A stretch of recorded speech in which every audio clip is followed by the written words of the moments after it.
ഭക്തന്മാർ തമ്മിൽ സംസാരിച്ച് യഹോവ ശ്രദ്ധ വെച്ച് കേട്ടു. ഭക്തന്മാർക്കും തന്നെ സ്മരിക്കുന്നവർക്കും വേണ്ടി യഹോവയുടെ സന്നിധിയിൽ സ്മരണ പുസ്തകം എഴുതി വെച്ചിരിക്കുന്നു. താൻ ഉണ്ടാക്കുവാനുള്ള ദിവസത്തിൽ അവർ തനിക്കൊരു നിക്ഷേപമായിരിക്കുമെന്ന് യഹോവ അരുളി ചെയ്യുന്നു. ഭക്തന്മാർ തമ്മിൽ സംസാരിക്കുന്നത് എന്താണെന്ന് യഹോവ ശ്രദ്ധ വയ്ക്കുന്നു. യഹോവ അത് നിരീക്ഷിക്കുന്നു. യഹോവയുടെ മക്കളെ അവർ സംസാരിക്കുന്ന അവരുടെ സംസാരങ്ങൾ പോലും യഹോവ നിരീക്ഷിക്കുന്നു എന്ന് ദൈവവചനത്തിൽ നിന്ന് മനസ്സിലാവുന്നു. ഇത് വിശുദ്ധ ബൈബിളിനെ അടിസ്ഥാനപ്പെടുത്തി പറയുന്നു. യഹോവയായ ദൈവം ഭൂമിയിൽ ചെയ്യാൻ പോകുന്ന കാര്യങ്ങളെക്കുറിച്ചുള്ള ഒരു വലിയ വ്യക്തമായ ഒരു ധാരണ അതിൽ നിന്ന് നമുക്ക് ലഭിക്കുന്നു. കഴിഞ്ഞ കാലത്ത് നടന്നുപോയതും എന്നാൽ ഇപ്പോൾ ഇനി നടക്കാനിരിക്കുന്നതുമായ അതിഭയാനകവുമായ കാര്യങ്ങളാണ് ദൈവവചനത്തിൽ നിന്ന് മനസ്സിലാക്കാൻ കഴിയുന്നത്. ഏകദേശം 10-50 വർഷത്തിന് മേലെയായി യഹോവയെ മാത്രം ആരാധിക്കുകയും യഹോവയെ മാത്രം വിശ്വസിക്കുകയും യഹോവയെ മാത്രം ആശ്രയിക്കുകയും ചെയ്യുന്ന ഒരു കൂട്ടം ജനം ലോകത്തിൻ്റെ വിവിധ ഭാഗങ്ങളിൽ ഉണ്ട്. അവർ പല ഭാഷയിലും പല രാജ്യത്തുമായി ഇപ്പോൾ ജീവിച്ചു വരുന്ന ഒരു കൂട്ടരാണവർ. എത്രയും പെട്ടെന്ന് തന്നെ യഹോവയുടെ നാമത്തിലുള്ള ഒരു ആരാധന ഭൂമിയിൽ നടക്കേണ്ടതുണ്ട്. അതിനായി ദൈവം പലരെയും ഒരുക്കിക്കൊണ്ടിരിക്കുന്നു. ദൈവം തൻ്റെ വചനത്തെ അവരുടെ ഹൃദയങ്ങളിലാക്കി അവരെ തൻ്റെ കൈകൾ കൊണ്ട് മറച്ച് വെച്ചിരിക്കുകയാണ്, ഒളിപ്പിച്ചിരിക്കുകയാണ്. എന്നാൽ അവർ ഈ കാലഘട്ടത്തിൽ പുറത്തു വരുവാൻ സമയമായി. യഹോവയുടെ നാമത്തിലുള്ള ഒരു ആരാധന എത്രയും പെട്ടെന്ന് തുടങ്ങാൻ സമയമായിരിക്കുന്നു. ആദ്യം തന്നെ യഹോവയായ ദൈവം ഇസ്രായേലിനെ സന്ദർശിക്കുകയാണ്. ഇസ്രായേലിൽ യഹോവയായ ദൈവം തൻ്റെ കരം നീട്ടിയിരിക്കുകയാണ്. ഇസ്രായേലിൽ ഒരു കരച്ചിലുണ്ടാവും. അത് യഹോവയായ ദൈവം ഇസ്രായേലിന് വേണ്ടി ഇറങ്ങി വരുവാനുള്ള സമയമാവുന്നു എന്നുള്ളതിൻ്റെ ലക്ഷണമാണ്. അവർ തങ്ങളുടെ പാപങ്ങളെ ഏറ്റുപറയുകയും ഒരു ഉപവാസം നിയോഗിക്കുകയും കണ്ണുനീരോടുകൂടെ കരഞ്ഞു പ്രാർത്ഥിക്കുകയും ചെയ്യും. യഹോവയായ ദൈവം പറയുന്നത് അവർ എട്ടിലും വെണ്ണീറിലും ഇരുന്ന് യഹോവയെ ആത്മദമനം ചെയ്യുക എന്നാണ് പറഞ്ഞിരിക്കുന്നത്.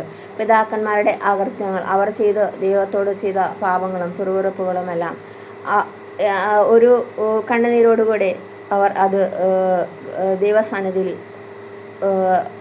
പ്രകടിപ്പിക്കുകയും യഹോവ അവരുടെ കരച്ചിൽ കേൾക്കുകയും യഹോവ അവരോട് ക്ഷമിക്കുകയും വളരെ സ്നേഹത്തോടുകൂടെ കരുണയോടുകൂടെ അവരെ വീണ്ടും ആദരിക്കുമെന്നും തന്നോട് ചേർക്കുമെന്നും യഹോവയായ ദൈവം പറയുന്നു.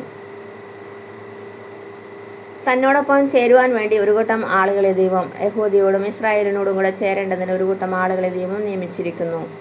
യഹൂദനിലും ഇസ്രായേലിലും ദൈവമില്ല, ദൈവം അവരെ തള്ളിക്കളഞ്ഞു എന്ന് പറയുന്നവർ അനേകരുണ്ട്. എന്നാൽ യഹോവയായ ദൈവം ഒരിക്കലും അവരെ തള്ളിക്കളയുകയോ അവരെ ഉപേക്ഷിക്കുകയോ ചെയ്യുകയില്ല, ചെയ്തിട്ടുമില്ല. ദൈവം അല്പകാലത്തേക്ക് മാത്രം അവരിൽ നിന്ന് ഒന്ന് മാറി നിൽക്കുകയാണ്, അവരെ വീക്ഷിക്കുകയാണ്. എത്രയും പെട്ടെന്ന് തന്നെ യഹോവയായ ദൈവം തൻ്റെ കരങ്ങൾ ചലിപ്പിക്കും. അവിടെ അവർ തനാക്ക് നല്ലവണ്ണം പഠിക്കേണ്ടിയിരിക്കുന്നു, ഹൃദയസ്ഥമാക്കേണ്ടിയിരിക്കുന്നു. അവരുടെ സ്ത്രീകളും കുട്ടികളും അത് പഠിക്കുകയും പുരുഷന്മാരെ പഠിപ്പിക്കുകയും ചെയ്യട്ടെ.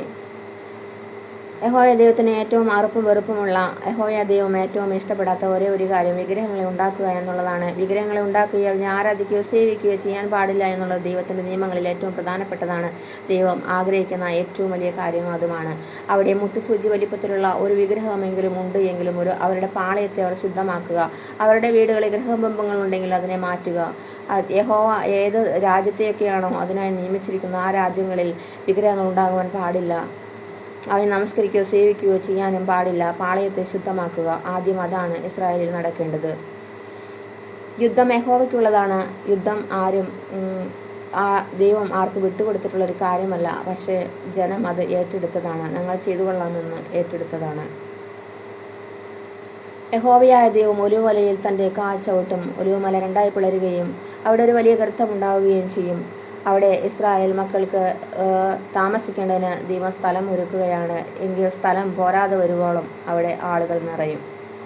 യഹോവയുടെ നിയമപെട്ടകം ഇരിക്കുന്ന സ്ഥലം, യഹോവയുടെ നിയമപെട്ടകം ഇപ്പോൾ എവിടെ? അത് ഇരിക്കുന്ന സ്ഥലം അനങ്ങും, അല്ലെങ്കിൽ അത് കുലുങ്ങും. യഹോവ യെരൂശലേമിൽ തൻ്റെ അളവുനൂൽ പിടിക്കും. ദൂരസ്ഥന്മാർ വന്ന് തൻ്റെ ആലയം പണിയുമെന്ന് യഹോവയായ ദൈവം പറയുന്നു. അതിനുവേണ്ടി ഒരുക്കപ്പെട്ട ജനങ്ങൾ ഒരുങ്ങിക്കൊണ്ടിരിക്കുന്നു. യഹോവയായ ദൈവം അവരെ പീഡനങ്ങളിൽ കൂടെയും കഷ്ടങ്ങളിൽ കൂടെയും കടത്തിക്കൊണ്ടിരിക്കുന്നു. നിന്ദകളിലൂടെയും പരാസ്യങ്ങളിലൂടെയും ഇപ്പോൾ അവർ കടന്നുപോയിക്കൊണ്ടിരിക്കുന്നു. അവർ എത്രയും പെട്ടെന്ന് കടന്നു വരേണ്ടതുണ്ട്. യഹോവയുടെ നാമത്തിലുള്ള ആരാധന എത്രയും പെട്ടെന്ന് ലോകത്തിൽ നടക്കേണ്ടതുണ്ട്. നോക്കി നിൽക്കുമ്പോൾ പല രാജ്യങ്ങളും കാണാതെയാവും. പല രാജ്യങ്ങളിലും പല സംഭവങ്ങൾ, അനിഷ്ട സംഭവങ്ങൾ, ഭൂമികൾക്ക് ഉരുൾപൊട്ടൽ, മഹാമാരി, വെള്ളപ്പൊക്കം, ബാധകൾ തുടങ്ങിയ എല്ലാം പൊട്ടിപ്പുറപ്പെടുവാൻ സമയമായിരിക്കുന്നു.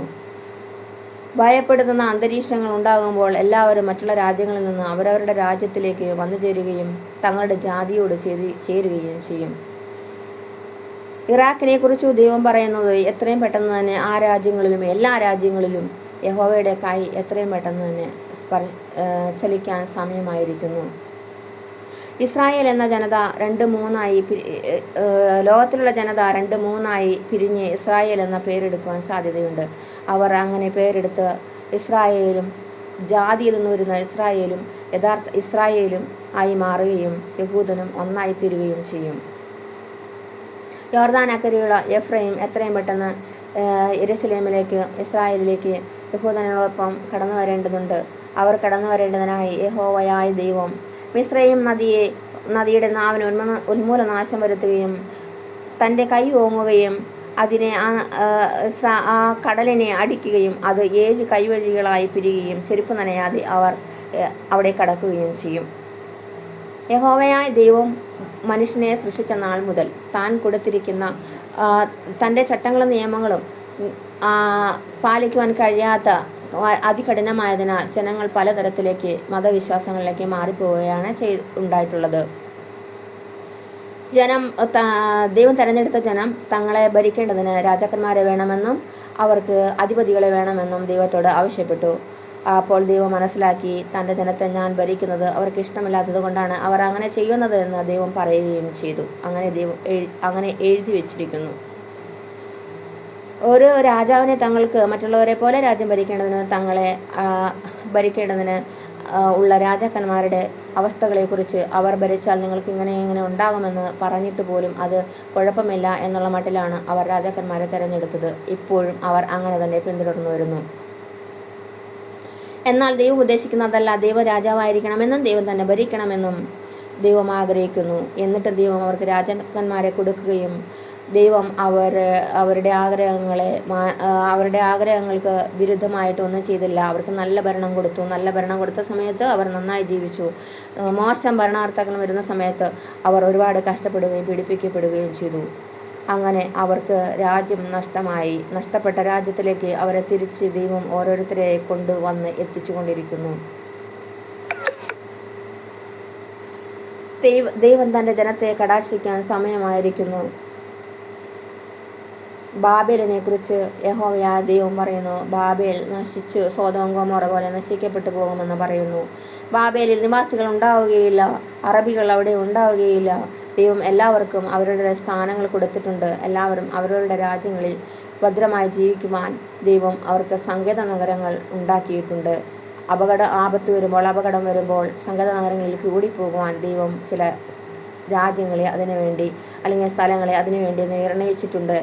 രാജാക്കന്മാരുടെ ഹൃദയം യഹോവയുടെ കയ്യിൽ നീർത്തോട് കണക്കെ ഇരിക്കുന്നു, തനിക്കിഷ്ടമുള്ളിടത്തേക്കും അതിനെ തിരിക്കുന്നു എന്ന് യഹോവയായ ദൈവം പറയുന്നു.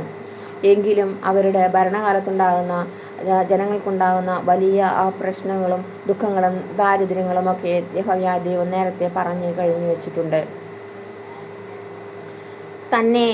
തന്നെ ആശ്രയിക്കുന്നവരെ താൻ ഭരിക്കണമെന്നും യഹോവയായ ദൈവത്തിന് ഭൂലോകത്തിൽ ഏറ്റവും ഇഷ്ടപ്പെട്ട ഒരു രാജ്യം ഇസ്രായേലാണ് എന്നും യഹോവയായ ദൈവം പറഞ്ഞു.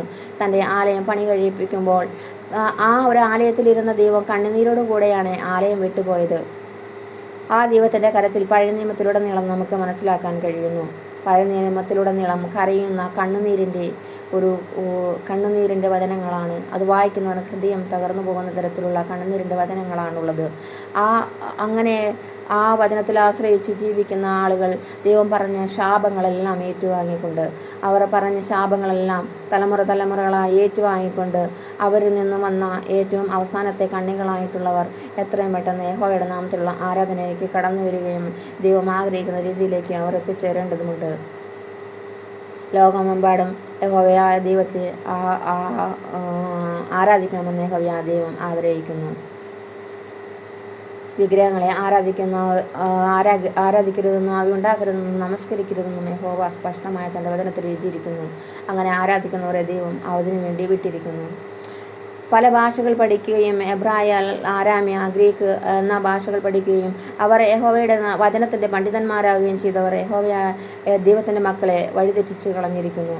അവർ യഹോവയിലേക്ക് അടുക്കേണ്ടതിന് അവർക്ക് ആഗ്രഹമുണ്ട് എങ്കിലും അത് പാടില്ല എന്ന് പറഞ്ഞുകൊണ്ട്, അത് അങ്ങനെയല്ല എന്ന് പറഞ്ഞുകൊണ്ട് പഠിപ്പിക്കുന്ന പണ്ഡിതന്മാർക്കും അല്ലെങ്കിൽ അത് മതപണ്ഡിതന്മാർക്കുമൊക്കെ അയ്യോ കഷ്ടമെന്ന് യഹോവയായ ദൈവം പറയുന്നു.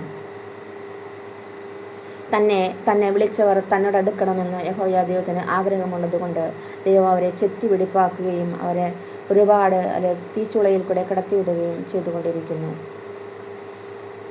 ഭൂമിയിൽ നടക്കാനിരിക്കുന്ന എല്ലാവിധ കാര്യങ്ങളും, ഇനി സംഭവിക്കാനിരിക്കുന്ന സൂര്യൻ ഇരുണ്ടു പോകുമെന്നും ഭൂമിയിൽ ഇരുട്ട് പരക്കുമെന്നും യഹോവയുടെ തേജസ്സ് മാത്രമാണ് ഇനി ജനങ്ങളെ നയിക്കുകയെന്നും ലോകത്തെ നയിക്കുകയെന്നും യഹോവയായ ദൈവം പറഞ്ഞിരിക്കുന്നു.